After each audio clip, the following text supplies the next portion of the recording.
morning and welcome back to a fun-filled, feel-good breakfast show on this Friday, the 1st of February. Try and see if you can fit in more F's in one sentence. It's great to have you with us. Joining us, of course, for this amazing show, we have Kuli Chana in the house. Metro FM is here. So much excitement about the Bafana Bafana game, of course, taking place this weekend. And, of course, Biff also celebrating his 100th Test captaining South Africa after being asked to take on his nation's leadership at the age of 22. And I think a very, very good example that he set for the youth out there. Speaking of the youth, let's take a look at what they're doing on the sports scene.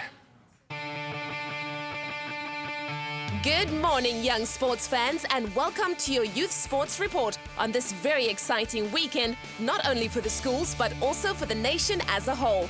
The AFCONs have reached their business end with Bafana Bafana taking on Mali in their quarter-final clash tomorrow evening. But before Bafana takes to the field, we know there are plenty of matchups on the top cricket pitches and swimming pools across the land. But first, a look back at the week's results.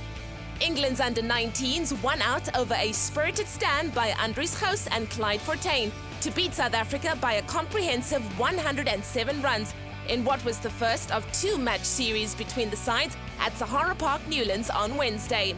England was the favourite to win after they took a 119-run lead on the first innings on the back of a century by man of the match Ed Barnard.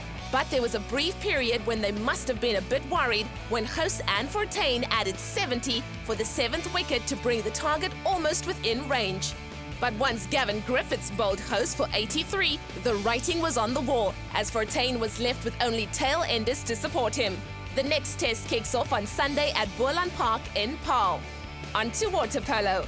The second installment of the Sax Night Series took place this past weekend, with Wynberg and Redham emerging from the pool as the favourites after both teams topped, left with 6 points at the end of the night. Wynberg defeated Bishops in a tight match with only one goal in it, final score 7-6. Sax demolished Paul Roos 13-5 to leave the Stellenbosch side still searching for their first win in the tournament. And Redham, who are off to back a successful tournament in Bloemfontein, defeated Rondebosch 8-5. The next matches will be on Tuesday night at Sax. And now for your weekend's cricket fixtures. We kick things off in the Eastern Cape, where Hudson Park and Cambridge High lock horns in one of the weekend's first games. And on the other side of town, Stirling High hosts King William Towns' Dale College in a match that will have all at Hudson paying close attention. While in the Western Cape, Sax and Rondebosch will do battle out in Newlands. In the first of our match fixtures, we look at Uffies and St David's. We first encountered these two strong sides at the St David's T20 Festival last year. Both teams have displayed incredible skill since then, with Uffies challenging Wynberg boys for the top spot in schoolboy cricket for 2012. The favourites going into this encounter will definitely be Uffies, with a strong batting lineup led by the talismanic Dreon Brewer.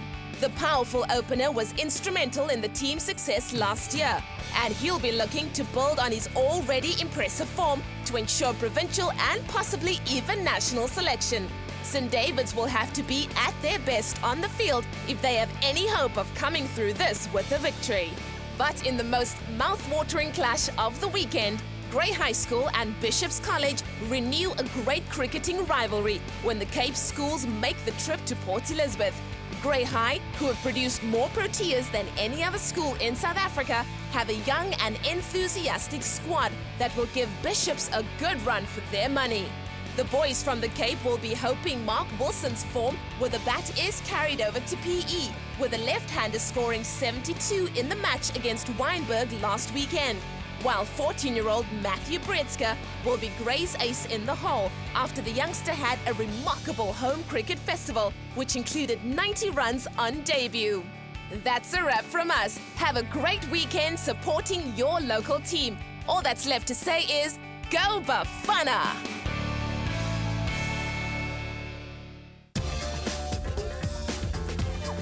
Expresso Youth Sport, brought to you by Deep Heat. Warms pain away.